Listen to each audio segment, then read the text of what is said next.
we're gonna show you how to make a simple Play-Doh recipe using products that you probably have in your kitchen right now. What you'll need for this recipe is flour, salt, oil, and water. We'll start by adding 2 cups of flour, 1 cup of salt, and mix it with 1 cup of water. And then about a tablespoon of oil.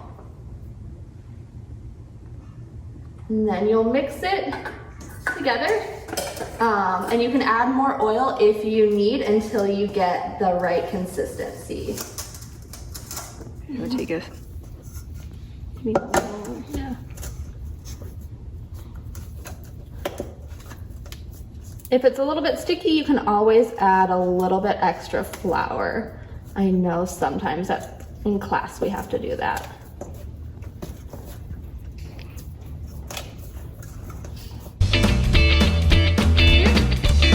All you need is 1 cup of water, 1 cup of flour, half a cup of salt, and a tablespoon of cream of tartar, food coloring of your choice, and a pot and a spoon to stir. To start with, we're gonna go ahead and put our pan right on the stove. We're gonna go ahead and turn it to about medium heat. And we'll start with our water. We'll dump that in. And then we'll dump in our flour. And our salt. And last but not least, our cream of tartar. And we'll go ahead and give that a stir. We're gonna keep stirring continuously. We don't wanna let this sit, otherwise it'll stick and burn to the bottom. So Play-Doh is actually a really great sensory tool, and it's one of the things we love to use in our classroom. We actually can roll it out and spell our names with it. We add glitter to it, and we just have a lot of fun with it. Okay, so right now you can see it's kind of starting to stick to the bottom a little bit. This is a good sign. That means we're getting closer to being done.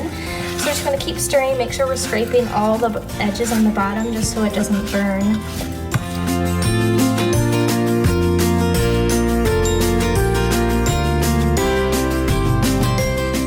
Okay, so now that we have it in this ball-like consistency, it's all clumped together. That means it's done. So we're gonna go ahead and turn off our heat, and we're going to add it to this Ziploc bag.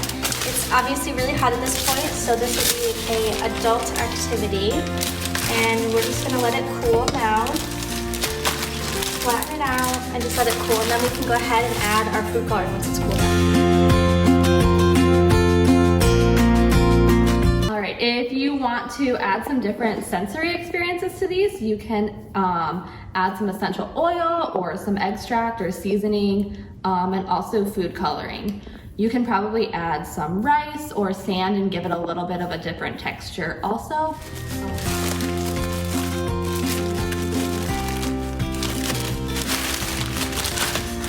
All right, that looks pretty good to me, so I'm gonna go ahead and take it out.